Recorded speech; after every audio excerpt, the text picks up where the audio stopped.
So trauma would be an overwhelming thing in a lot of people's lives.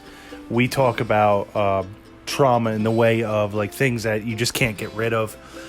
Childhood things. For instance, when anybody drinks, I get uneasy around them because I grew up with alcoholics that did stuff. You know, I had obviously you guys kind of heard the story, but I had a stepmother that was inappropriately touching me when she got drunk.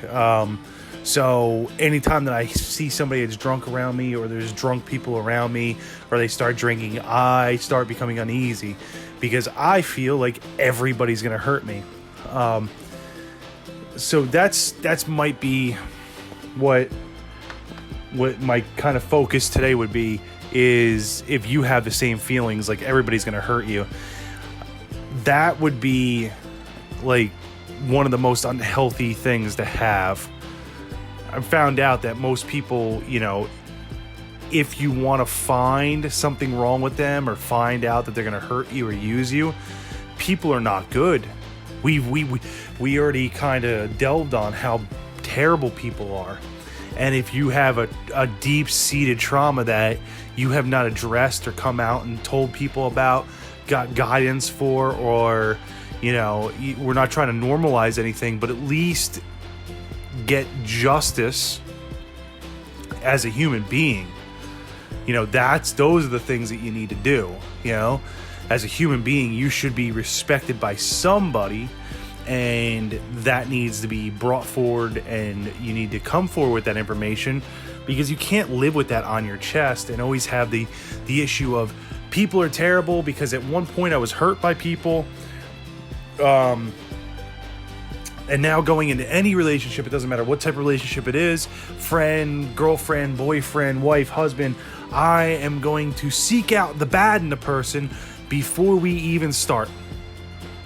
Well, you'll end up alone in your house with nobody around, and everybody is terrible. So that trauma will eat you up inside. I'm fortunate enough that I have somebody that continues to try and pull the information out of me. And as they pull the information out of me with all their might, right? With all of it, then I bring that information to you sometimes. They've done the hard work pulling it out of me. I bring it to you because I'm not alone. That's what they're making me see. They'll sit there for hours like a tooth that won't come out, or a tree that won't come out of the ground. And they'll just keep digging at it until it pops. Boop. And then I bring it to you. I actually had a conversation with my mother today. This is not my stepmother. This is my real mother. This is somebody, you know, I have a deeper conversation with, and I had a conversation about something of this, about the trauma and things that happened. So she said, "How are you so calm?" Have you ever had anybody ask that? Like, if you went through some crazy trauma, how are you so calm? Well, it's because it became normal to us. It became absolutely normal. But my big thing is, if you have a trauma, everybody has something that has affected their life in ways that they cannot even, you know, relate to anything else, or don't think that anybody else can relate to them. That's something that you need to attack and bring to the surface. Be honest about it. Really, really look at what has a lasting, you know, effect on your life. It could be something that happened a week ago. I mean, traumas don't have to be from a childhood either. That's the other thing too. So really, really kind of look at those things. If you're feeling the same way that I'm feeling, where everybody's going to hurt you and you're just going to find the bad in people, and then it's just going to be like, oh, I knew that was going to happen. See, I knew I was going to make myself right. It's not a healthy way to be. And I separate myself from a lot of people because if I'm not around people, I won't get hurt. Isn't that like a great association? Well, it's not. It's really not a great association, because you never advance them. You know, we have a lot of things in life, but socially speaking, you need to be social.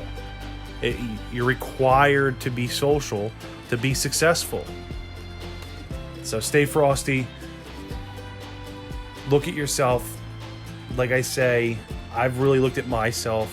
I've went through terrible sexual situations as a child and as a boy, and I think that me telling people out there will allow somebody else to get closure on their situation, or to come out and make sure that this stops. Absolutely just stops. So